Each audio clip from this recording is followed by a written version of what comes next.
Hello friends, welcome to unicorn study point 2.0 में आप सभी लोग का स्वागत है।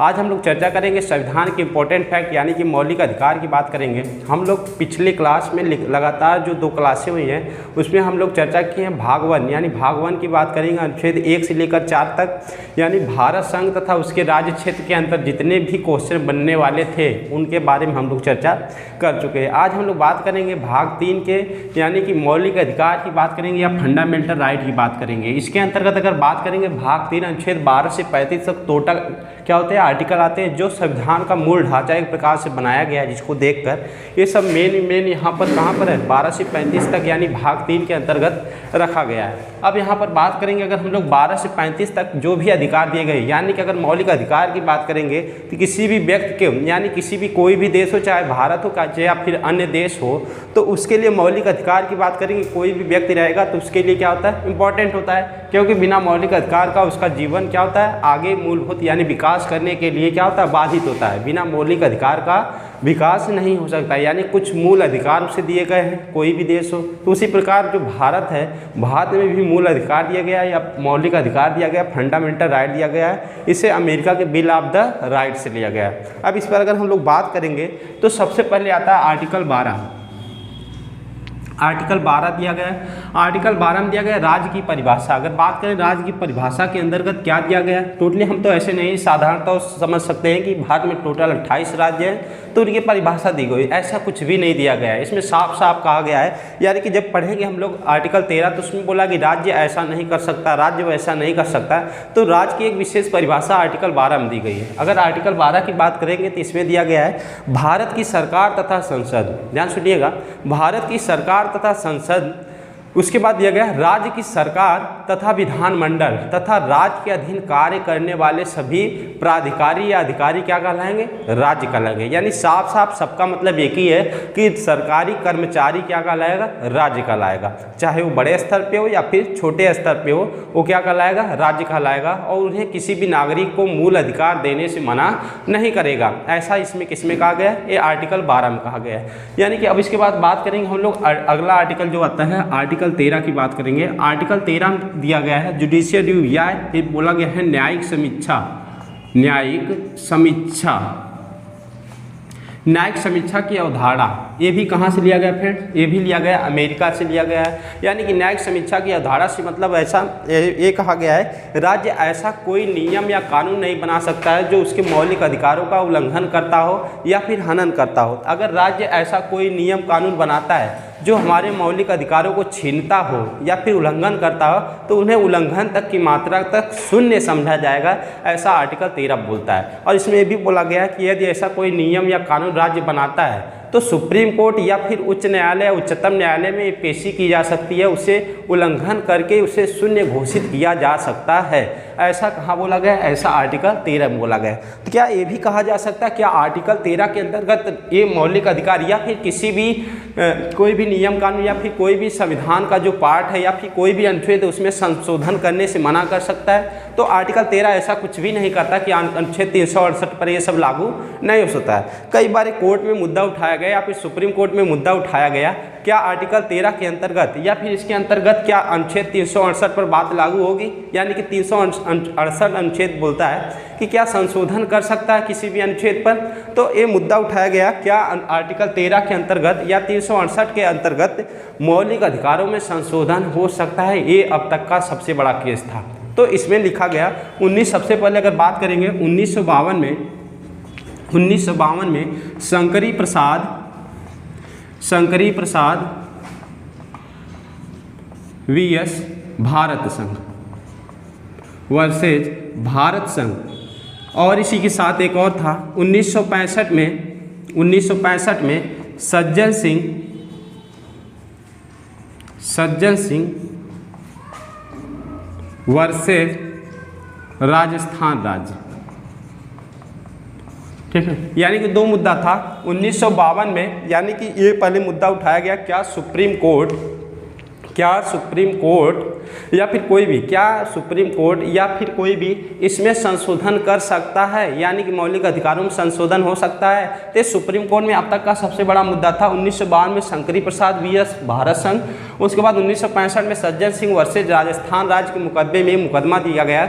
इसमें फैसला सुप्रीम कोर्ट ने फैसला लिया, सुप्रीम कोर्ट यानी कि उच्चतम न्यायालय ने फैसला लिया कि मौलिक अधिकारों में संशोधन हो सकता है, यानी कि जैसा अन्य कोई अनुच्छेद होता है इनको छोड़कर 12 से 35 तक छोड़कर जैसे संशोधन किया जाता है वैसे मौलिक अधिकार यानी कि 12 से 35 में भी मौलिक अधिकारों में संशोधन हो सकता है, ऐसा कहा गया है। लेकिन जब 1967 में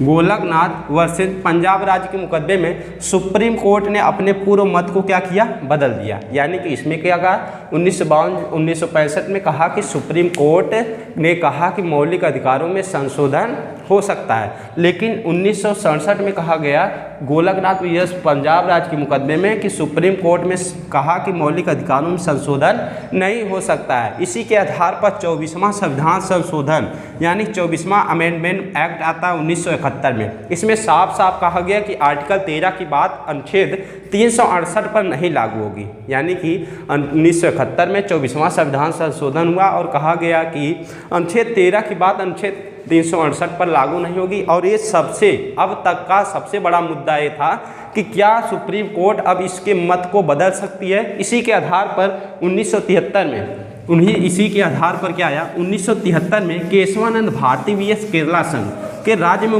मुकदमा दिया गया कि सबसे बड़ी अब तक की सबसे बड़ी बेंच बैठी, यानी कि 1973 में केशवानंद भारती अब तक का सबसे बड़ा मुद्दा था, केशवानंद भारती वर्सेस केरल राज्य, इसमें मुकदमा दिया गया। तो इसने सुप्रीम कोर्ट ने क्या किया कि सुप्रीम कोर्ट ने कहा कि 1971 में जो 24वां संविधान संशोधन हुआ, यानी कि 1971 में जो 24वां संविधान संशोधन हुआ वो क्या है, पूर्ण रूप से वैध है।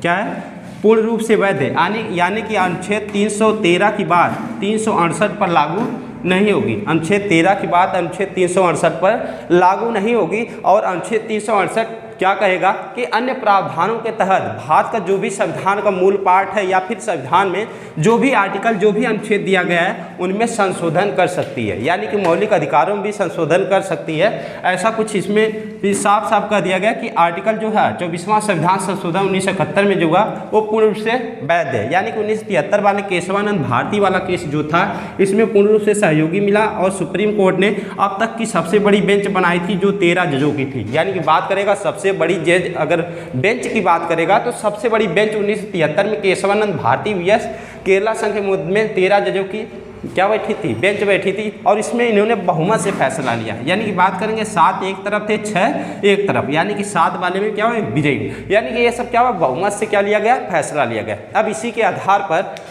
आधार पर आगे जब बात की गई तो यानी कि सबसे पहले अगर बात करेंगे तो टोटल मूल स्वतंत्रताएं कितनी थी या मौलिक अधिकारों की संख्या कितनी थी, तो पहले मौलिक अधिकारों की जो संख्या थी वो 7 थी। अगर पहले बात करेंगे पहले मौलिक अधिकारों की यानी फंडामेंटल राइट की बात करेंगे, टोटल संख्या कितनी थी, 7 थी। लेकिन क्या किया गया, आर्टिकल 31 में दिया गया था संपत्ति का अधिकार। आर्टिकल 31 में दिया गया था संपत्ति का अधिकार, यानी कि आर्टिकल 31 में दिया गया था संपत्ति का अधिकार। इससे 1978 में 44वां संविधान संशोधन यानी कि 1978 में 44वें संविधान संशोधन अधिनियम द्वारा इसे आर्टिकल 31 से निकालकर आर्टिकल 300A में डाल दिया गया, यानी कि इसे पूर्ण रूप से कौन सा बना दिया, इसे कानूनी अधिकार बना दिया गया। याद रखेंगे फ्रेंड, यानी कि बात करेंगे पहले फंडामेंटल राइट कितने थे, 7 थे।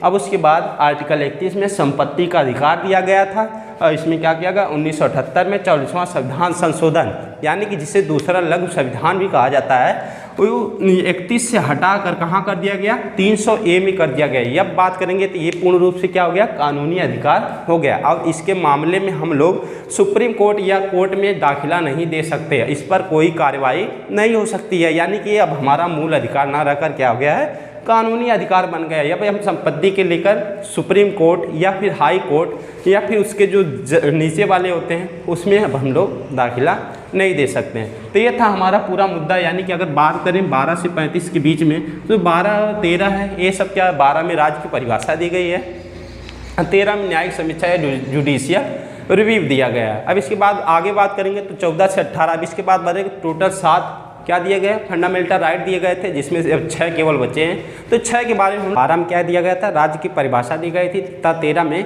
न्यायिक समीक्षा की अवधारणा या फिर जुडिशियल रिव्यू दिया गया था। 2 हो गया आर्टिकल। अब अगले आर्टिकल की बात करेंगे तो यानी कि जहाँ से हमारा मूल ढांचा स्टार्ट होता है, यानी कि बात करेंगे टोटल मौलिक अधिकारों की संख्या की। टोटल पहले कितने थे 7 थे, लेकिन वर्तमान में कितनी संख्या है 6 है। तो पहला जब आर्टिकल हम लोग देखेंगे समता एवं समानता का अधिकार, आर्टिकल 14 से लेकर 18 तक समता एवं समानता का अधिकार दिया गया है। फिर उसके बाद बात करेंगे 14 से 18 के बाद 19 से 22 तक, यानी कि स्वतंत्रता का अधिकार दिया गया है। फिर उसके बाद 23-24 शोषण के विरुद्ध अधिकार दिया गया है। फिर 25 से 28 तक धार्मिक स्वतंत्रता का अधिकार दिया गया है। उसके बाद बात करेंगे 29-30 संस्कृति और शिक्षा संबंधी अधिकार दिया गया है। फिर आर्टिकल 32 दिया गया है संवैधानिक उपचारों का अधिकार, यानी कि आर्टिकल 31 देखते हैं, अभी पिछली क्लास में देखे कि आर्टिकल 31 को 44वें संविधान संशोधन 1978 द्वारा उसे वहाँ से 31 से हटाकर 300A में कानूनी अधिकार बना दिया गया। अब टोटल बात करेंगे यहाँ पर, अगर हम एक एक आर्टिकल की बात करेंगे, कभी कभी ऐसे क्वेश्चन पूछ लेता है वन लाइनर टाइप, ऐसे टोटल 6 के नाम ऐसे देगा,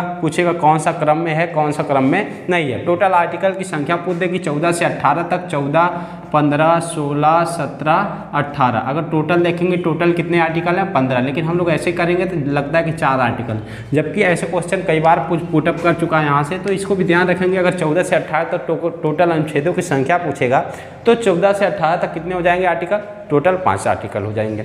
ठीक है फ्रेंड। अब इसके बाद बात करेंगे हम यहाँ पर एक एक समता एवं समानता का अधिकार 14 से 18 तक आ गया। अब इसमें एक एक पॉइंट को लेकर हम आगे तक चलेंगे। अगर हम लोग बात करें यहाँ पर आर्टिकल 14 अगर ले लें, अगर आर्टिकल 14 लें तो आर्टिकल 14 में क्या दिया गया है समता एवं समानता का अधिकार, बस ये लिख देंगे समता का अधिकार, समता का अधिकार। अब इसके बारे में जो भी अंडरलाइन है one liner type state level में बस ऐसे पूछ सकता है, आर्टिकल 14 का संबंध है समता का अधिकार से। अब इसके अंतर्गत ऐसा दिया गया है, बोला गया है विधि के समक्ष समता एवं समानता का अधिकार, यानी या फिर बोला गया विधि के समक्ष समता एवं विधियों के समान संरक्षण की अवधारणा कहाँ दिया गया, आर्टिकल 14 में दिया गया। विधि के समक्ष समता की अवधारणा जो दी गई है एक नकारात्मक अवधारणा दी गई है। ऐसा क्यों कहा गया है, ये ब्रिटेन से लिया गया। ऐसा इसलिए कहा गया है विधि के समक्ष समता जो है इसका मतलब, इसका अर्थ ये होता है कि कोई भी व्यक्ति, मतलब भारत के अंदर कोई भी व्यक्ति कानून से ऊपर नहीं है बल्कि उसे परे हैं सभी लोग। लेकिन आर्टिकल 300 जो बोलता है आर्टिकल 14A कोई भी व्यक्ति कानून से ऊपर नहीं है, इसे बोलते हैं विधि के समक्ष समता की अवधारणा। लेकिन ये निरपेक्ष नियम नहीं है, एकदम निगेटिव है, क्योंकि आर्टिकल 361 कहता है कि जब तक राष्ट्रपति या फिर भारत का राज्यपाल, किसी स्टेट का राज्यपाल अपने पद पर है तब तक उस पर कोई भी मुकदमा नहीं चलाया जा सकता। इसीलिए यह क्या एक है, निरपेक्ष नियम नहीं है। यानी बोलता है इसका मतलब विधि के समक्ष समता की अवधारणा जो दी गई है एक नकारात्मक अवधारणा है, क्योंकि इसमें बोला गया है कि कोई व्यक्ति कानून से ऊपर नहीं है। तब क्यों ऐसा आर्टिकल 361 कहता है कि जब तक राष्ट्रपति या फिर गवर्नर यानी कि राज्यपाल अपने पद पर है तब तक उन पर कोई कार्रवाई नहीं की जाएगी। इसी का 14 का भी बोलता है विधियों के समान संरक्षण, विधियों के समान संरक्षण की अवधारणा एक सकारात्मक अवधारणा है। यह अमेरिका से लिया गया है। इसका मतलब यह है कि कोई भी यानी 2 अलग अलग वर्ग के व्यक्तियों के साथ अलग अलग भेदभाव हो सकता है, लेकिन 2 एक ही वर्ग एक ही समूह के व्यक्तियों के साथ कोई भेदभाव नहीं हो सकता है। अब यहाँ कहने का मतलब ये है, अगर एग्जाम्पल ले लें, यदि जैसे कोई सही व्यक्ति हो गया और कोई विकलांग व्यक्ति, दोनों ने एक समान जुर्म किया है, लेकिन विकलांग के साथ भेदभाव हो सकता है, जबकि उस जो बिना विकलांग के साथ कोई भेदभाव नहीं होगा, उसको पूर्ण सजा दी जाएगी। तो इसका कहने का मतलब है कि समान वर्ग, अगर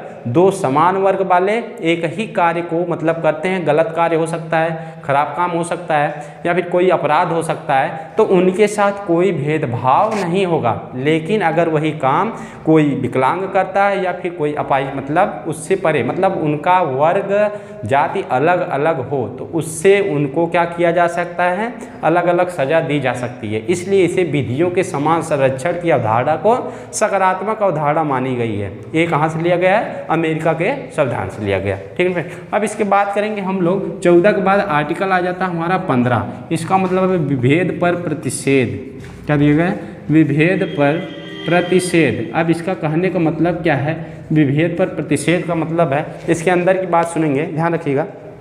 किसी भी व्यक्ति को उसके जाति, धर्म, लिंग, जन्मस्थान के आधार पर कोई भेदभाव नहीं किया जाएगा। आर्टिकल 15 कहता है किसी भी व्यक्ति को उसके जाति, धर्म, लिंग, जन्मस्थान के आधार पर कोई भेदभाव नहीं किया जाएगा। और फिर इसी का अगला अनुच्छेद बोलता है, अगला पंक्ति बोलती है कि अगर महिलाएं हो गई या फिर शैक्षिक दृष्टि से या आर्थिक दृष्टि से कमज़ोर वर्ग के लोग जैसे ओबीसी, एससी, एसटी, इन लोगों के लिए अगर विशेष कानून बनाना है तो आर्टिकल उनको नहीं रोकेगा। यानी कि सामाजिक दृष्टि जो पिछड़े हुए लोग हैं, जैसे महिलाएं हो गई या फिर बच्चे हो गए या फिर एससी, एसटी, ओबीसी कास्ट के आने वाले लोग अगर इसमें आते हैं तो उनको नियम कानून बनाने से ये आर्टिकल नहीं रोकेगा।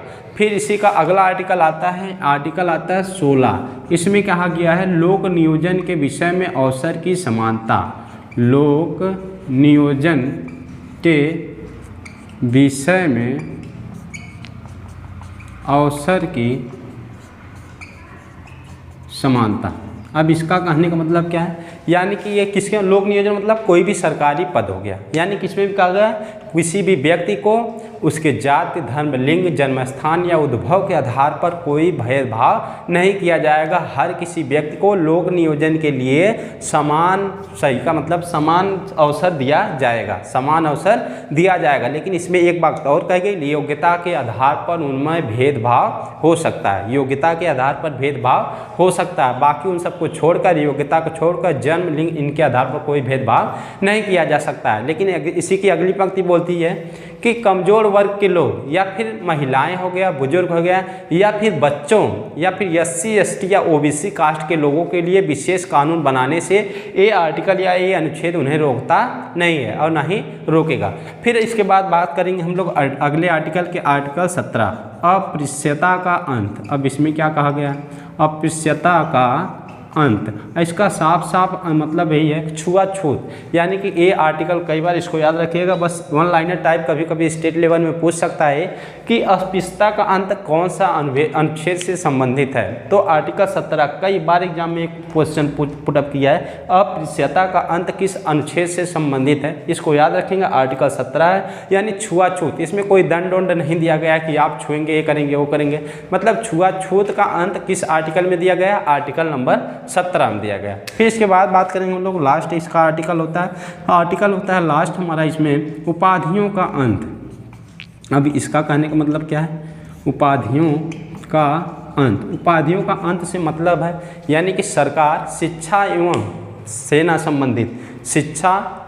सेना संबंधित उपहार के अलावा कोई भी और भी पुरस्कार नहीं दे सकती है। ऐसा कहा गया, शिक्षा और सेना संबंधित उपहार के अलावा कोई भी उपहार प्रदान नहीं कर सकती है। और कोई भी भारतीय व्यक्ति किसी विदेशी राष्ट्र की उपाधि को धारण नहीं कर सकता। यदि सरकारी कर्मचारी जो भारत सरकार के नियंत्रण में काम कर रहा है, यदि कोई विदेशी अगर उपहार लेना चाहता है, विदेशी उपाधि लेना चाहता है, तो उसे राष्ट्रपति की सहमति लेना पड़ेगा। इसमें कहा गया साफ साफ उपाधियों का अंत का कहने का मतलब यही है कि शिक्षा और सेना संबंधित जो भी उपहार हैं उनके अलावा कोई भी सरकार उन्हें उपाधि प्रदान नहीं करेगी। तथा अगर कोई व्यक्ति लेना चाहता है किसी विदेशी की, तो ले नहीं सकता है। यदि कोई सरकारी कर्मचारी है जो विदेशी राष्ट्र की क्या लेना चाहता है, उपाधि लेना चाहता है, तो राष्ट्रपति सिफारिश करने पर ही ले सकता है। अब इसके बाद के अगले आर्टिकल को हम लोग अगले पार्ट में देखेंगे। अब वहाँ से स्टार्ट होगा हमारा